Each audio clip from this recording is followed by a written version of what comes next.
नमस्कार दोस्तों, कैसे आप सब लोग। आशा करता हूँ अच्छे होंगे, सकुशल होंगे। तो आज हम बात करने जा रहे हैं श्रीदेवी की। आप कहानी शुरू से आखिर तक सुनेंगे और दोस्तों में साझा करेंगे। तो बात करते हैं शुरुआती दौर से। श्रीदेवी का जन्म श्री अम्मा यंगर अयप्पन के रूप में 13 अगस्त 1963 को भारत के वर्तमान तमिलनाडु के शिवकाशी के पास मीनम पट्टी गांव में अयप्पन और राजेश्वरी के घर हुआ था। उनके पिता शिवकाशी तमिलनाडु के एक वकील थे, जबकि मां तिरुपति आंध्र प्रदेश से थी। श्रीदेवी की मातृभाषा तेलुगु थी और वह तमिल में पारंगत थी। उनकी एक बहन और 2 सौतेले भाई हैं। श्रीदेवी ने अपने कैरियर की शुरुआत 4 साल की उम्र में 1967 में तमिल फिल्म कंधन करुणई में एक बाल कलाकार के रूप में की थी। इसके बाद उन्होंने थुनाईवन में युवा मरुगी की भूमिका निभाई। श्रीदेवी ने फिल्म मां नन्ना निर्दोष के साथ एक बाल कलाकार के रूप में तेलुगु सिनेमा से अपनी शुरुआत की। मलयालम में पूम पट्टा 1971 में बेबी श्रीदेवी के प्रदर्शन ने उन्हें सर्वश्रेष्ठ बाल कलाकार के लिए केरल राज्य फिल्म पुरस्कार जीता। कंदन करुणाई 1967, नाम नाडु 1969, प्रार्थनाई 1970, बाबू 1971, बड़ी पुंतु 1972, बाल भारतम 1972। 1972 में श्रीदेवी ने KSR दास द्वारा निर्देशित रानी मेरा नाम से बॉलीवुड में एक बाल कलाकार के रूप में शुरुआत की। वह फिल्म जूली में भी दिखाई दी, जहां उन्होंने नायक लक्ष्मी की छोटी बहन की भूमिका निभाई। उन्होंने जयललिता के साथ थिरुमंगलम, कंदन करुणाई और आदि पराशक्ति में अभिनय किया। तेलुगु में श्रीदेवी की मुख्य भूमिका में पदहारेला वायु, कोंडावीती, सिंहम, वोटागाडू, सरदार परराडू और बोबिली पुली शामिल है। अक्कीकेनी नागेश्वर राव के साथ वह प्रेमाभिषेकम, बंगारू कनुका और प्रेम कनुका जैसी फिल्मों के साथ साथ कलावरी संसारम, अदावनी सिमालू, घराना डोंगा, किराई कोटगाडू, पचानी कपूरम और राम रॉबर्ट रहीम में कृष्णा के साथ दिखाई दी। उन्होंने चिरंजीवी के साथ जगदेका वीरुडू, अथिलोका सुंदरी, SP परशुराम में अभिनय किया। उन्होंने आखिरी पोरातम 1988 और गोविंदा गोविंदा 1993 में नागार्जुन के साथ अभिनय किया। 1992 में राम गोपाल वर्मा निर्देशित क्षणा क्षणम में उनके प्रदर्शन के लिए उन्हें सर्वश्रेष्ठ अभिनेत्री तेलुगु के लिए फिल्म फेयर पुरस्कार और सर्वश्रेष्ठ अभिनेत्री के लिए नंदी पुरस्कार मिला। श्रीदेवी ने कुल 95 तेलुगु भाषा की फिल्मों में अभिनय किया। 1976 में श्रीदेवी ने के बाल चंदर द्वारा निर्देशित तमिल फिल्म मुंदरू मुदुचू में अपनी पहली प्रमुख भूमिका निभाई। इसके बाद उन्होंने कमल हासन और रजनीकांत के साथ कई फिल्मों में काम किया। श्रीदेवी की 1977 में पहले रिलीज गायत्री थी। उसके बाद कवि कुयिल और 16 व्यया थीनिले थी, जहां उन्होंने एक युवा लड़की की भूमिका निभाई थी जो अपने 2 प्रेमियों के बीच फंस गई थी। उन्होंने 1978 में फिल्म के तेलुगु रीमेक पड़ा हरेला वयासु में भी अभिनय किया। उनकी बाद की उल्लेखनीय फिल्मों में भारती राजा और सिगप्पू रोजक्कल, SP मुथुरन की प्रिया, कार्तिका दीपम, जोनी वरुम माइन निरम शिवप्पू और अकाली राज्यम शामिल हैं। उन्होंने वेटागाडू, सरदार पापा रायडू, बोबिली पुली, जस्टिस चौधरी और आतागाडू में NT रामाराव के साथ अभिनय किया। उन्होंने शिवाजी गणेशम के साथ संदीपू कावरीमान और श्रीलंका फिल्म सह उत्पादन पायलट प्रेमनाथ में अभिनय किया। श्रीदेवी ने कन्नड़ में बाल कलाकार के रूप में हुनसुर कृष्णमूर्ति द्वारा निर्देशित भक्त कुआरा से शुरुआत की। कन्नड़ में बाल कलाकार के रूप में उनकी अन्य फिल्मों में बाल भारतम और यशोदा कृष्णा शामिल है। वह AV शेषगिरी राव द्वारा निर्देशित हेनन संसारदा कन्नू का भी हिस्सा थी। श्रीदेवी ने SP मुथुरन द्वारा निर्मित प्रिया में अवरीश के साथ मुख्य भूमिका भी निभाई। उन्होंने कुमार संभव के साथ एक बाल कलाकार के रूप में मलयालम फिल्मों में प्रवेश किया। इसके बाद IV शशि और अभिनंदन में मुख्य भूमिका के रूप में उनकी उल्लेखनीय मलयालम फिल्में थुलवर्षम थी, जिसे N शंकरन नायर ने निर्देशित किया। इसके बाद वह PG विश्वभरम द्वारा निर्देशित आ निमिषम, अंगीकारम और सत्यवान सावित्री जैसी मलयालम रिलीज में दिखाई दी। उन्होंने तमिल फिल्मों में मिंदुम कोकिला में अभिनय किया, जिसने उन्हें सर्वश्रेष्ठ अभिनेत्री तमिल के लिए फिल्म फेयर पुरस्कार दिलाया।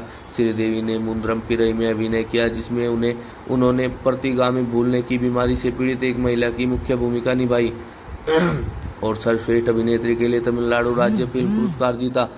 उन्होंने कमल हासन के साथ विभिन्न भाषाओं की 29 फिल्मों में जोड़ा गया।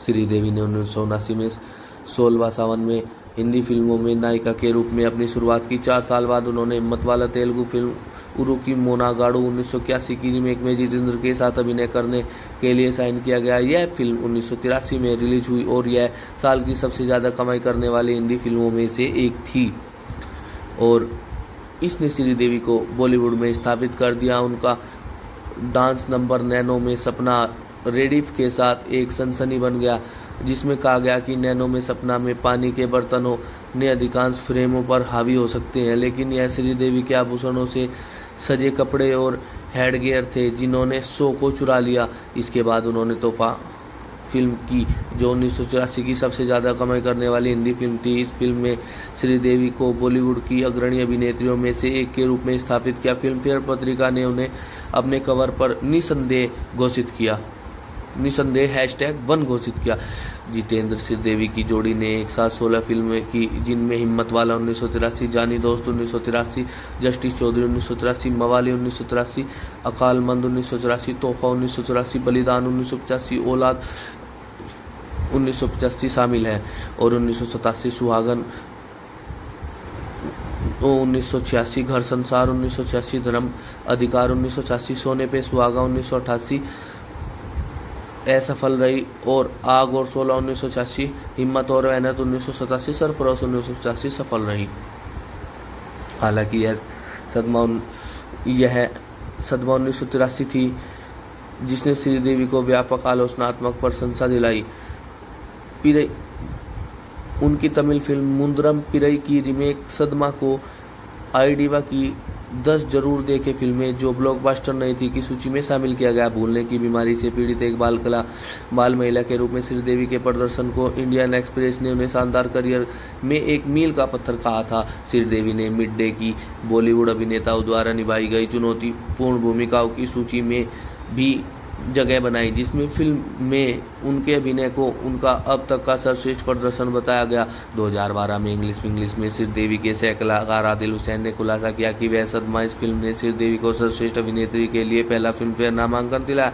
श्रीदेवी ने राजेश खन्ना के साथ नया कदम 1984, मकसद 1984, मास्टर जी 1985 और नजारा 1987 जैसी फिल्मों में सफल जोड़ी बनाई। 1986 में सांप की काल्पनिक फिल्म नगीना आई, जिसमें श्रीदेवी ने एक आकार बदलने वाली महिला की भूमिका निभाई। यह फिल्म साल की दूसरी सबसे ज्यादा कमाई करने वाली फिल्म बन गई।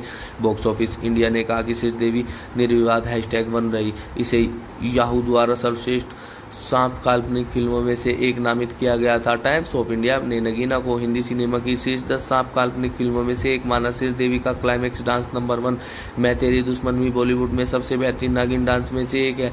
देसी हिट्स ने इसे श्रीदेवी के सबसे प्रतिष्ठित डांस नंबर 1 में से एक जो आज भी प्रशंसकों के रोंगटे खड़े कर देता है और आईडीवा ने इसे मूवी लीजेंड की चीज बताया है। नगीना को वह फिल्म माना जाता है जिसने श्रीदेवी को 1980 के दशक की सबसे बड़ी महिला स्टार के रूप में स्थापित किया, जिसने अमिताभ बच्चन और धर्मेंद्र जैसे पुरुष सितारों को टक्कर दी। नगीना के अलावा 1986 में श्रीदेवी ने सुभाष घई की मल्टी स्टार कर्मा और फिरोज खान की जाबाज जैसी बॉक्स ऑफिस हिट फिल्में भी दी। CNN के बॉलीवुड ब्लॉकबस्टर के अनुसार श्रीदेवी की लोकप्रियता इतनी बढ़ गई कि जाबाज में अतिथि भूमिका होने के बावजूद भी उन्होंने फिल्म की मुख्य नायिका डिम्पल कपाड़िया को पूरी तरह से पीछे छोड़ दिया। और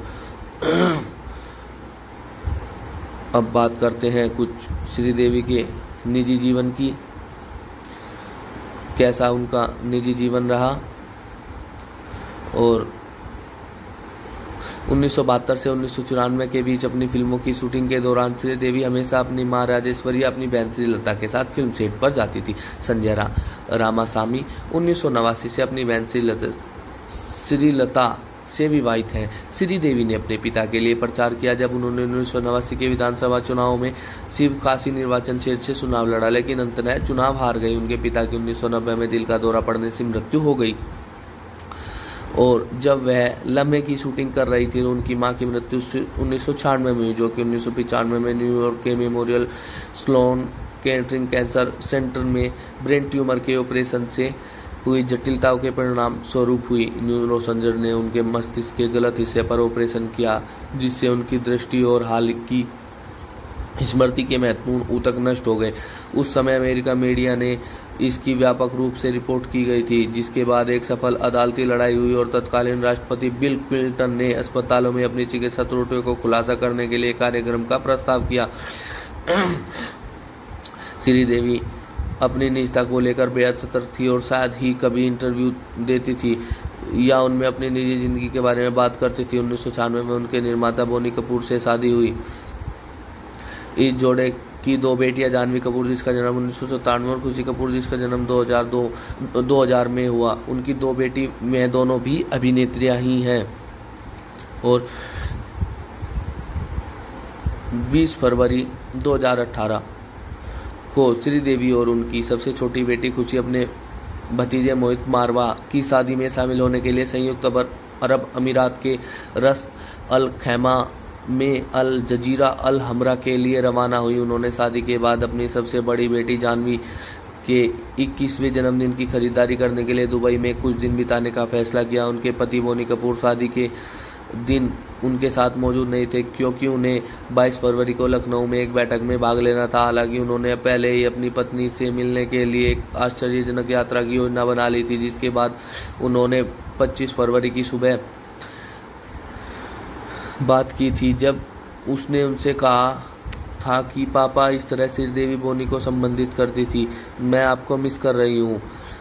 और बोनी के अनुसार उन्होंने दुबई के लिए उड़ान ली और बोनी कपूर देर के लिए मिले। 30 मिनट तक बातचीत की और फिर डिनर करने का फैसला किया। श्रीदेवी नहाने चली गई और डिनर के लिए तैयार हो गई। जब बोनी लिविंग रूम में इंतजार कर रहे थे तो 15-20 मिनट बाद लगभग 7 बजे उन्होंने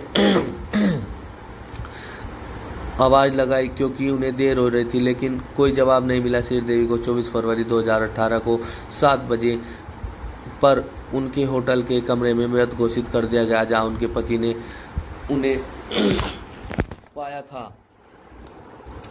और सबसे पहले उनके बहनोई संजय कपूर ने भारतीय मीडिया को बताया कि मौत का कारण कार्डियक अरेस्ट था, लेकिन उनकी मौत की जांच रविवार सुबह लगभग 2:30 बजे शुरू की गई और मामला दुबई पुलिस द्वारा दुबई पब्लिक प्रोसिक्यूशन को सौंप दिया गया, जहां दुबई के general department of forensic evidence ने खुलासा किया कि मौत का कारण दुर्घटनावश डूबना था। बाद में टॉक्सिकोलॉजी रिपोर्ट से यह भी पता चला कि उनके शरीर में शराब के निशान पाए गए थे और उसके फेफड़ों में पानी पाया गया था।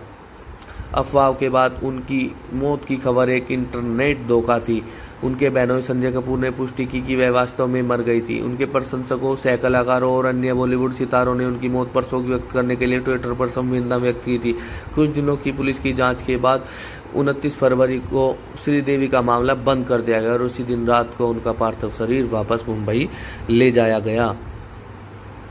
और अशरफ थारारेसी ने उनके पति और उनके सौतेले बेटे अर्जुन कपूर ने अनिल अंबानी के एक निजी जेट से उनके शरीर को भारत वापस लाए और उनके शरीर का अंतिम संस्कार मुंबई के विले पार्ले सेवा समाज शमशान घाट पर हुआ।